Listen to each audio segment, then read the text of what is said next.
كلمتين عن اللحمه بقى. اللحمه دي صلى على النبي امان عليكم، لو مت بحط في ريحي كيلو الا ربع. كيلو الا ربع خليك هيكفيك الكيلو الا ربع يا اخي حلو، ما هو انا لوحدي. انت لوحدك؟ ايوه هيشموا كل يوم. طيب ادينا بقى مقطوعه عن اللحمه. والله اللحمه دي صلى على النبي دي العمود بتاع العجل وميزانه. ما فيش حياه تبقى حلوه من غير اللحمه. يعني عايزين بقى مقطوعه بقى في الشارع. اقسم لك بالله ما في حاجه تبقى حلوه من غيرها خالص.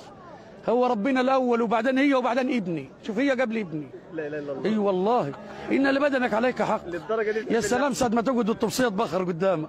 يا اخي الشارع يبقى يرقص والبيت يرقص والوليه ترقص والعيال يرقصوا وتبقى ليله ليله يا محلاها ليله.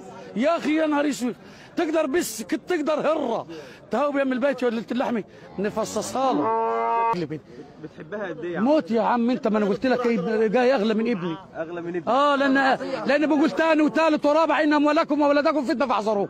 اللحمه ربنا ما حذرناش منه، قال ان لبدنك عليك حق، كل وارتوي.